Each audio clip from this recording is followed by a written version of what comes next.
Mantan Jaksa Agung Muda Tindak Pidana Khusus Jampitsus Febri Adriansyah seakan menolak untuk dikaitkan dengan temuan uang dan emas yang didapat penyidik Polri saat melakukan penggeledahan di sejumlah tempat, hingga dikaitkan dalam kasus dugaan tindak pidana pencucian uang. Febri memberikan pernyataan yang menimbulkan pertanyaan terkait temuan emas seberat 74 kg di rumah pribadinya di Sentul setelah ditetapkan sebagai tersangka kasus dugaan korupsi dan TPPU oleh Kejaksaan Agung. Menurut Febri, penyidik seharusnya mengonfirmasi seluruh temuan barang bukti secara menyeluruh sebelum menetapkannya sebagai tersangka dan melakukan penahanan. Itu biar jaksa penyidik lihat itu punya siapa dan digunakan untuk apa, kegiatan apa. Nanti minta penyidik untuk jawab, ya. Jadi Bapak tidak tahu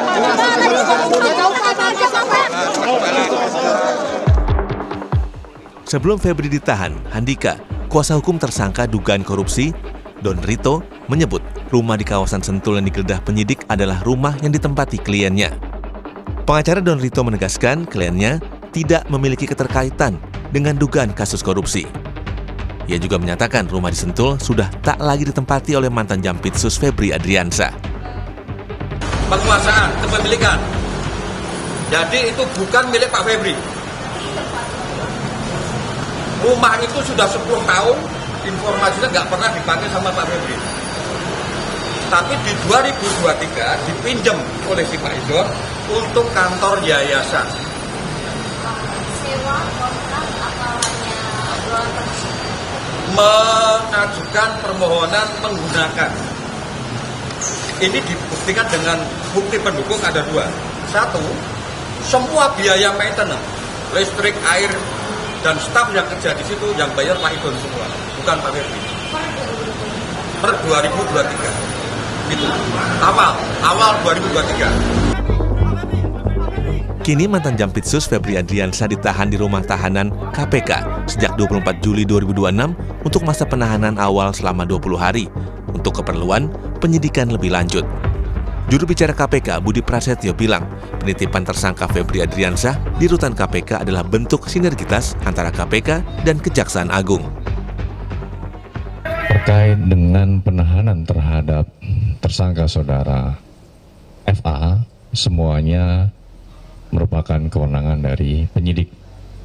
Dalam hal ini adalah penyidik dari Kejaksaan Agung. Dan ini juga jadi bentuk sinergi ya antara KPK dengan Kejaksaan Agung berkaitan dengan dukungan dan perbantuan KPK terkait dengan penitipan penahanan terhadap tersangka saudara FA.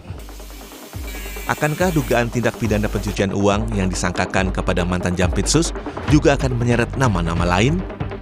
Tim Liputan Kompas TV.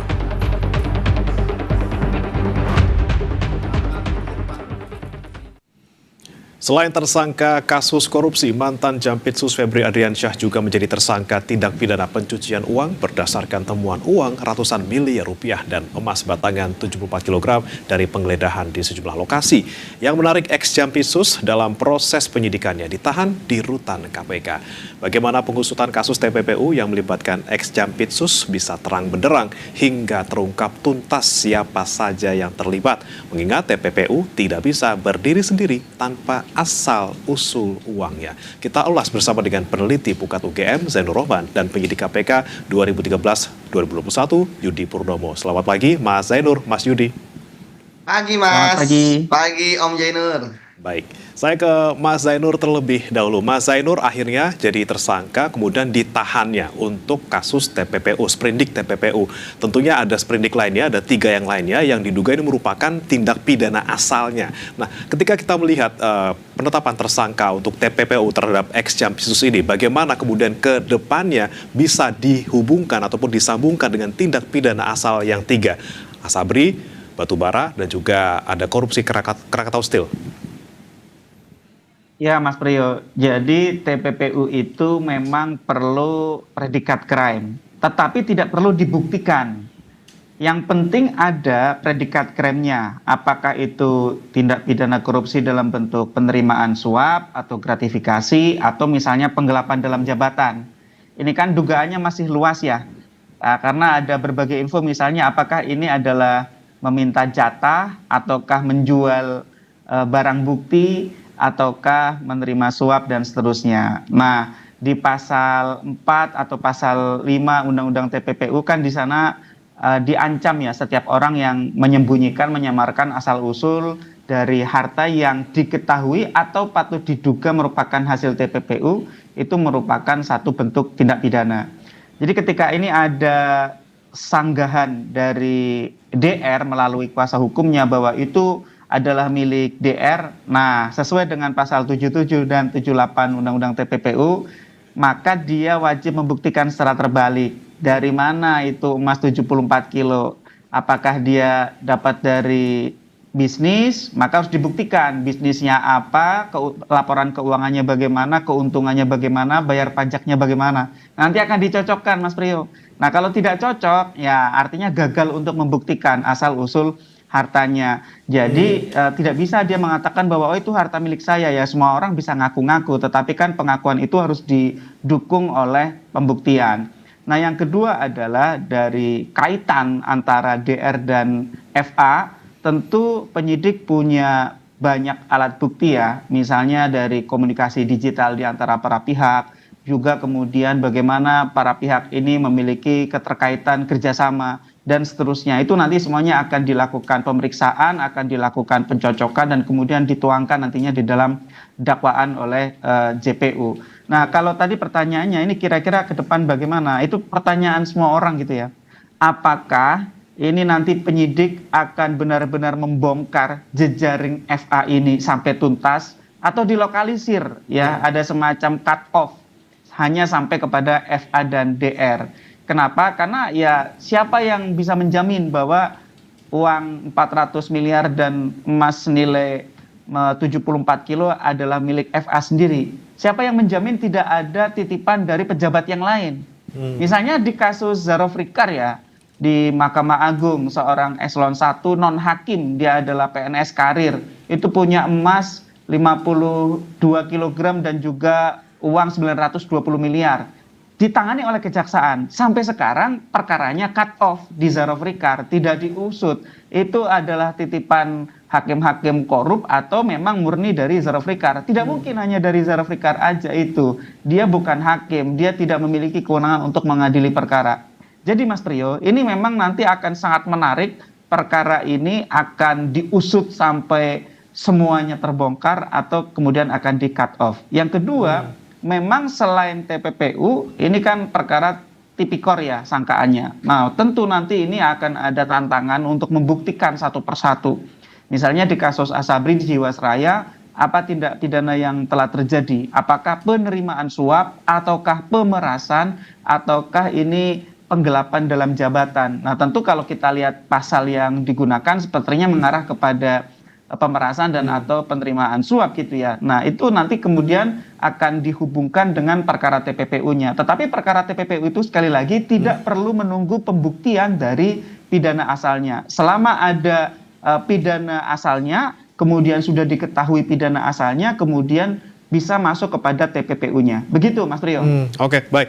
Kemudian saya ke Mas Yudi. Mas Yudi, tadi ada kekhawatiran juga ke kita gitu ya, jangan-jangan ini kasusnya di cut off, di cut sampai ke ex-Jampitsus saja, tidak bisa ke aktor-aktor besar lainnya. Nah, dengan ini ada penahanan yang dititipkan di rutan KPK, apakah bisa menjamin paling tidak tersangka ini ditahan di tempat yang kita tidak bisa curigai gitu, karena kalau dititipkannya di Kejagung, orang-orang semakin curiga seperti itu.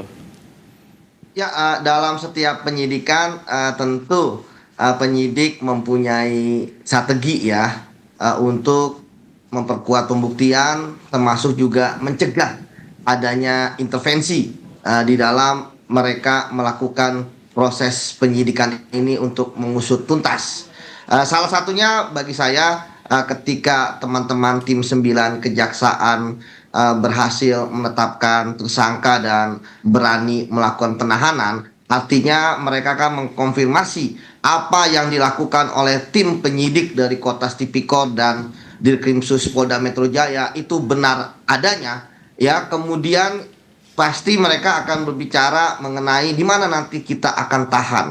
Kalau ditahan di kejaksaan, ya tentu ya ada kekhawatiran ya loyalis Febri ya masih ada di sana. Takutnya ya tentu akan ada intervensi dan sebagainya, termasuk kan rutan sendiri ini kan merupakan rutan tempat kejaksaan untuk kemudian menaruh orang di sana. Ya tentu ada kekhawatiran juga bahwa isinya kan sebagian besar adalah orang-orang yang pernah ditangani oleh Febri seperti itu. Kemudian yang kedua, ya selain itu tentu rutan KPK benar dikatakan oleh Mas ya dianggap steril, kemudian akses dan sebagainya akan sulit dan sebagainya, termasuk adanya masa pengenalan lingkungan, mapeling gitu ya, dan juga yang hanya bisa berkunjung itu kan hanya yang berdasarkan rekomendasi ataupun izin dari teman-teman penyidik kejaksaan. Artinya dengan kemudian menempatkan Febri ini di rutan KPK, setidaknya ada harapan bahwa tidak ada intervensi selama ada di rutan. Karena kan penyidik itu hanya memeriksa Febri ini kan pada saat proses pemeriksaan. Tapi setelah itu ya tidak bisa dipantau. Seperti itu, ya. Mas. Oke, Mas Yudi, kita tahan dulu. Mas Yudi, kita akan ke gedung bar kait dengan bagaimana perkembangan dari kasus korupsi dan juga TPPU yang menjerat ex-Jampitsus. Masih bergabung bersama kami ada Mas Zainur Rohman, peneliti Pukat UGM, dan Mas Yudi Purnomo, penyidik KPK yang pernah bertugas hingga tahun 2021. Saya ke Mas Zainur. Mas Zainur, kita lihat penahanan ex-Jampitsus ini di KPK, apakah cukup sebenarnya untuk membuat kita sedikit lega dan juga sedikit berpikir positif bahwa ini semuanya akan berjalan transparan gitu ya, dan dibilang ini adalah bentuk sinergi dan juga menjaga agar ex-Jampitsus ini tetap aman. Seperti apa, Mas Zainur? Ya, setidaknya artinya kejaksaan sudah rela untuk melepas FA, itu Mas Bre. Karena sebelumnya kan untuk sekadar memproses FA saja mereka membutuhkan waktu yang relatif lama. Bahkan ada kecenderungan untuk melindungi dengan ditetapkannya FA sebagai tersangka, kemudian melakukan penahanan dan penahanannya dititipkan di KPK, maka harapannya FA ini dapat dijerat. Setidak-tidaknya sampai FA ini kita bisa sedikit lega begitu ya. Tetapi kan nanti ini masih akan ada banyak tantangan gitu ya. Karena FA juga bukan orang biasa, ini punya kemampuan ilmu hukum yang sangat mumpuni, pengalaman penegak hukum berpuluh-puluh tahun, jejaringnya juga masih sangat lengkap, juga bawahan-bawahannya juga masih ada di Gedung Bundar, di Jampitsus. Salah satu anak buahnya dulu adalah Dirdik, sekarang menjadi Jampitsus, Bapak Kuntadi, tentu tidak boleh dianggap enteng gitu ya. Penyidik harus membuat strategi penyidikan yang benar-benar rencana dan tidak boleh sedikit pun punya rasa takut. Kenapa? Karena ini berhadapan dengan orang yang sangat mumpuni di bidang penegakan hukum. Nah, kembali lagi, saya tidak pernah meragukan kemampuan, kapasitas dari para penyidik tim 9 ini. Tetapi yang menjadi pertanyaan adalah apakah mereka bisa kuat di dalam melawan segala macam bentuk intervensi. Intervensi itu pasti akan ada ya. Kenapa? Karena kalau kasus ini terjadi di konteks penegakan hukum oleh Jampitsus, maka kemungkinan Jampitsus terlibat di dalam kasus ini bersama-sama dengan para pejabat lain. Nah kan ini semua akan berusaha untuk menyelamatkan diri, Mas Bre. Semua tidak ingin tersangkut, tidak ingin terciprat gitu ya. Apalagi di Gedung Bundar gitu ya, mereka akan saling untuk menyelamatkan diri. Dan ketika konteks menyelamatkan diri itu tentu nanti ini akan menjadi pertanyaan bagaimana kemudian tim 9 ini bisa independen. Sekarang Mas Bre bayangkan, ketika akan mengusut perkara tipikornya, tipikor terkait dengan penanganan perkara tipikor. Artinya, tim 9 ini tentu harus memanggil tuh misalnya para penegak hukum yang menangani perkara Asabri Jiwasraya gitu ya. Siapa itu? Ya yang sekarang menjabat ada di Gedung Bundar gitu ya. Kan harusnya dipanggil, dilakukan pemeriksaan agar bisa direkonstruksi bagaimana dulu penanganan perkara Asabri Jiwasraya, bagaimana pengelolaan barang-barang aset sitaannya, bagaimana pengelolaan kemudian dari sisi penggunaan aset hasil sitaan. Itu kan semua akan direkonstruksi lagi. Nah, ini tantangan terbesarnya. Tim 9 ini harus memanggil para pejabat aktif yang sekarang masih ada di Gedung Bundar. Termasuk saya yakin juga perlu sekali untuk memanggil yang sekarang menjabat sebagai Jampitsus. Kenapa? Karena dulu adalah Dirdik yang menangani kasus Jiwasraya dan Asabri itu. Nah. Jadi ini tidak akan mudah, tetapi ini menjadi ujian sejarah. Apakah dengan menetapkan FA ini kemudian kejaksaan komitmen untuk mengungkap semuanya secara terang benderang atau hanya dilokalisir di FA? Mas Bre. Nah, pertanyaannya kemudian ini kan sudah ada peran yang diambil KPK walaupun hanya dititipkan saja nih Mas Yudi. Apakah next dengan adanya masih keraguan kita bahwa ini bisa jadi loh ada intervensi, kemudian ada orang yang nggak mau kecipratan, kekhawatiran akan kemudian dilokalisir saja hanya di FA. Peran KPK diperbesar kapan kira-kira Mas? Hanya dititipkan seperti ini atau kemudian kapan kita bisa ambil alih? Ya, tentu sebenarnya KPK sudah bisa mengambil alih dari perkara kasus ini ada. Ya, karena intervensinya sangat begitu kelihatan dengan mata kita yang terbuka. Ya, bagaimana kejadian-kejadian, ya, mulai dari tidak menampakkan diri ya selama 14 hari, kemudian pemeriksaannya juga tidak datang dari luar, kemudian juga ada pengistimewaan terhadap kuasa hukumnya ya, bahkan bisa kompens. Kemarin yang terakhir bahkan ya SOP-nya sudah sangat jelas ya, dimanapun penegak hukum kalau tahanan memakai baju tahanan atau rompi ya, kalau di kejaksaan kan pink ya. Kemudian juga kita tahu bahwa dalam penanganan perkara ini kan sebenarnya ketika kejaksaan yang menangani harusnya bukan hanya melakukan penanganan perkara ya terhadap FA ini ya, tetapi saya setuju dengan Mas Jainur ya, bisa jadi ada teman-temannya yang lain yang kemudian terlibat ya, sehingga bagi saya bersih-bersih itu sangat penting. Jadi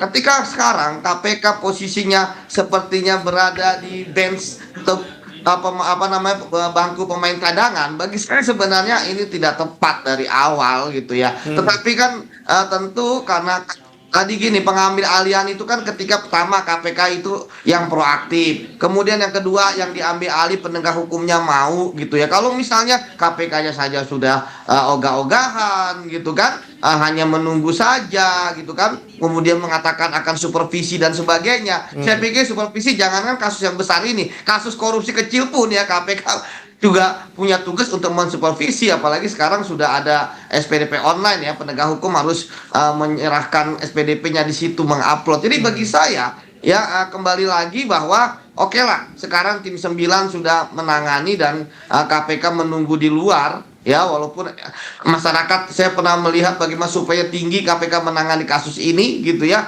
tapi bagi saya kalau memang akhirnya yang terjadi tetap di tim 9 gitu ya, ya kita tentu harus awasi juga, karena tadi saya katakan bahwa ada hal-hal yang mereka berani gitu ya untuk tetapkan sebagai tersangka dan tahan misalnya, tapi ada beberapa hal yang masih agak kemudian mundur ya, misalnya kenapa tidak dimakaikan rompi pada saat itu, alasannya pun bagi saya tidak bisa diterima akal sehat ya, ketika mengatakan bahwa sudah malam, begitu banyak ya tersangka yang jam 3 pagi, jam 4 pagi ditahan, bisa kok dipakein rompi, kan sudah ada SOP orang ini mau ditahan. Kita tahu bahwa sekitar jam 7 sudah ada sudah perintah penahanan ya, kemudian ya artinya kan banyak waktu lah untuk menyerahkan. Saya pikir tentu juga ketika tadi diserahkan untuk ditahannya di KPK, tim 9 juga sudah memantau ini pasti tekanannya akan berat kalau misalnya masih di dalam. Jadi bagi saya ya kita benar-benar harus melakukan proteksi, terutama pimpinan-pimpinan Kejaksaan Agung sekarang gitu ya. Ada dua hal yang harus mereka lakukan selain bersih-bersih loyalis Febri supaya tim 9 ini bisa bekerja dengan baik. Yang kedua, memastikan tim 9 itu independen, memastikan tim 9 nggak takut terhadap siapapun, karena istilahnya kan ini kan hasilnya pejabat karir yang sampai mencapai eselon 1 pasti sudah banyak jejaring dan sebagainya. Anasir gangguan-gangguan terhadap mereka inilah yang harus dijamin, sebab masyarakat memantau, kepolisian juga memantau. Ingat, kepolisian menganggap kasus ini adalah dari mereka awalnya penyidikannya, tetapi karena win-win solution akhirnya diserahkan kepada kejaksaan. Jadi ini banyak yang pihak yang akan memantau, dan jangan sampai tadi terselip slip tong misalnya, Ya. ataupun tindakan yang membuat masyarakat marah. Seperti itu. Inilah Mas. kita nantikan bersama-sama, pengawasan harus lebih ketat lagi, kita harus lebih mengawasi lagi, lebih matanya kita lebih terbuka lagi. Jangan sampai kemudian perkara rompi dan juga borgol ini menjadi pertanda gitu ya. Jangan-jangan di depannya tidak transparan ataupun mungkin ada intervensi di depannya. Kita akan awasi bersama-sama. Terima kasih Mas Yudi Purnomo, penyidik KPK 2013-2021, dan juga Mas Zainur Rohman, peneliti Pukat UGM, sudah bergabung di Sapa Indonesia Pagi. Selamat pagi, Mas. Selamat Pagi, pagi. Pagi Om Jainur.